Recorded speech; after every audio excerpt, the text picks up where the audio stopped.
Welcome to Plank Purgatory Day 31. I've been thinking about planking. And I've had quite a few interesting ideas come to me. Since yesterday, since I got those two longer planks in, one of them being a new PR, I've been thinking a lot about planking. And it's kind of weird, honestly, but it's also very interesting to me. If you have not tuned in to yesterday's video, Plank Purgatory Day 30, I hit a PR. I got a 7-minute, 25-second plank. It's in the thumbnail. And also, the video evidence is in the video. Feel free to check that out. It's not super exciting. It is 7.5, almost a half minutes of planking in a row. So you probably know what to expect. It looks pretty similar to this right here, except instead of 1 minute, it goes on for 7 and 25 seconds. Anyways, yesterday I made a bit of a discovery, something I could have realized earlier had I been more invested in planking, I guess. It's kind of weird to say as someone who does 15 minutes of plank every freaking day, but regardless, I could have realized this earlier had I paid closer attention to Josef Salek, the world record holder in the plank. 9 hours, 38 minutes, and 48 seconds, I believe. 9 hours, 38 minutes, and some seconds. Almost another minute. His form is immaculate. It's beautiful. I would not have been able to respect his planking form to this degree had I not spent so much time the past month planking. Honestly, the first time I watched it, a week or two into this, it went right over my head. I thought this is just a video of a guy planking. Sure, he does it for 9 hours, but it looks like any other plank. Wrong. Absolutely wrong. This man is a living Arc de Triomphe. He's a living arc. He's a living St. Louis arch. He creates an arch with his body that he can support for almost 10 hours. That's an incredible feat. And when I noticed this achievement of man, when I realized what he was actually doing with his body, I tried to replicate it. I tried to push myself a bit further, and that's how I got my 7-minute plank. And so, I've had this idea floating around in my head. This idea of an arch. An arch. Like the human body in the form of an arch, right? And I made some realizations today, just doing these planks. There's a reason I'm titling this one Hard Wood Mode, because it's hardwood, right? Hardwood flooring, and it's a wood floor, and it's also hard. Doing it is not easy, right? There's some intricacies. It's pretty simple to understand, though. I'm planking on hardwood floors, and it's hard to do so, and I'll explain why. When I did my 7.5-minute plank, nearly half, 7-minute, 25-second plank, I did it on a rug, on an area rug, right? Basically a carpet. But it's not a carpet, it's an area rug. I performed this plank on a high friction surface. This high friction surface acts as a very solid foundation for my body, for the arch that I attempted to create with my body. There is a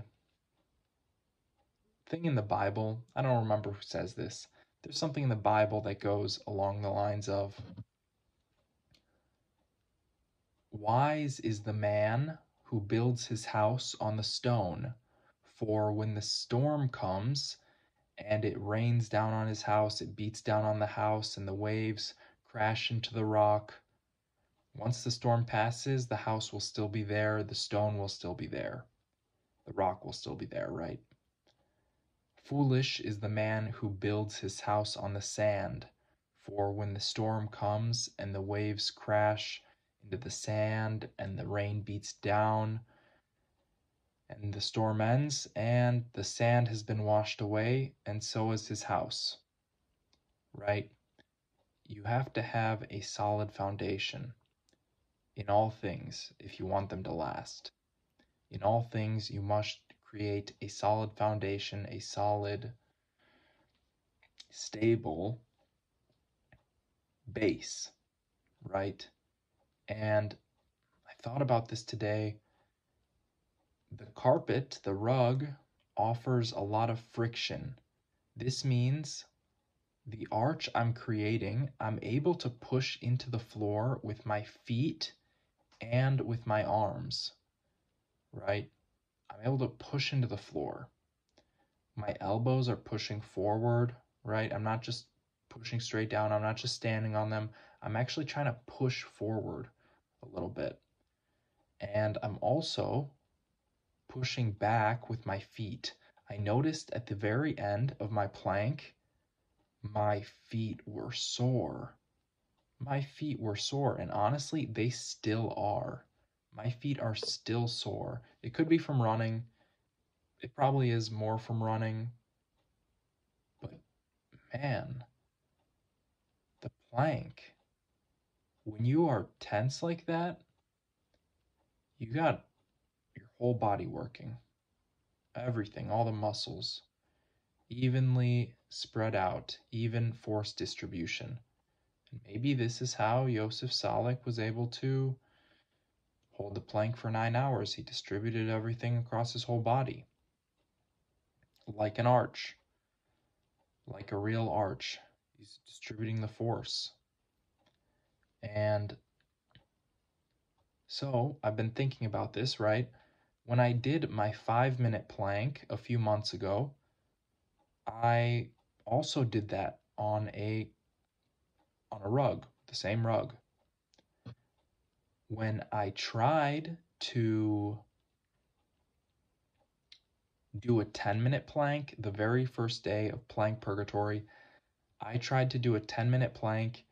I got to 3 minutes and 9 seconds and I quit. I gave up. I said, I'm not doing this.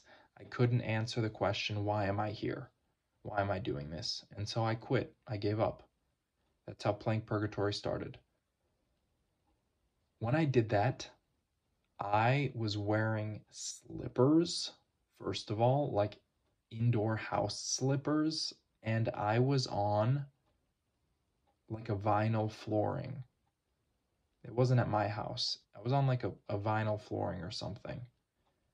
And that is not a very stable base. That's not a very stable foundation. I'm going to slip, right? And maybe that's why it was so hard then. Maybe that's why I've noticed on the hardwood floors, the planks are a bit more difficult. A part of that is because I'm wearing socks. It's the winter time. I'm wearing wool socks. I'm keeping my feet warm, or I'm just wearing regular socks. And my feet slip. The socks got no friction on the hardwood floor, on the waxed, laminated, smooth, lovely, beautiful hardwood floor. There's no friction there. Very little, right? So if I want to push back and form that arch, it's not going to happen. It's not going to happen. I'm just going to slip. If I want to push forward with my arms, I'm just going to push myself back. There's no force to stop me from going back. And so it really is hard mode. Even if I was barefoot, I imagine at first it would be all right. At first it would be kind of easy because my foot would have some more friction, some more hold on the hardwood floor. But if I started sweating, I'd lose that. I'd lose that friction and I'd start slipping again. I wouldn't be able to hold my form. So my environment is a factor that I have to pay attention to. If I'm going for a long plank, I should be thinking about this. Absolutely. I just remember this in David Goggins' book, Can't Hurt Me. He mentions his pull-up record, his pull-up world record. The very first attempt he made to break the pull-up world record, the world record of pull-ups completed in 24 hours, his first attempt, he did so on a loose bar, a loose pull-up bar. It was a little bit loose, and he said every time he would pull, the bar would shake a little bit. The bar would shake. Every pull-up, he would feel the bar moving a little bit, and he felt his energy being wasted, his energy being drained away. And that's part of the environment. After that, he decided no more loose pull-up bar. I'm making sure it's secure. I'm checking it. I'm double checking it. I'm triple checking it before. I'm making sure it's secure so I'm not wasting that valuable energy.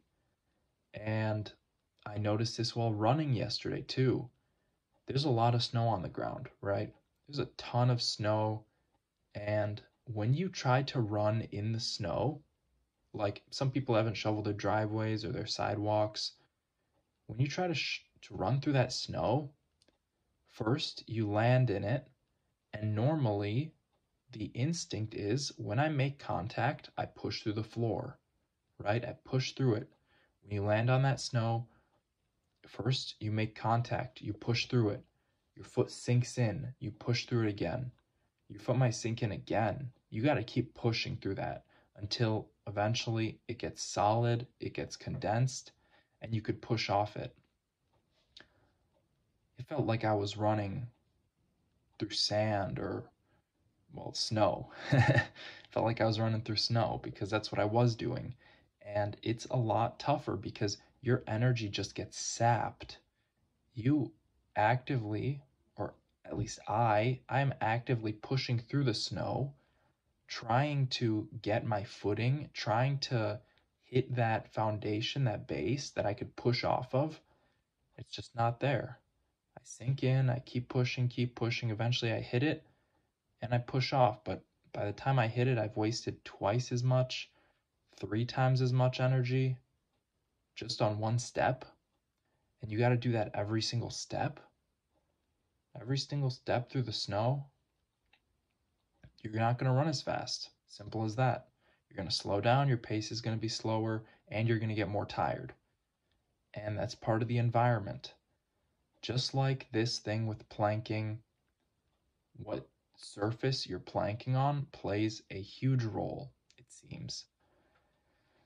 I gotta watch that video again, the world record plank.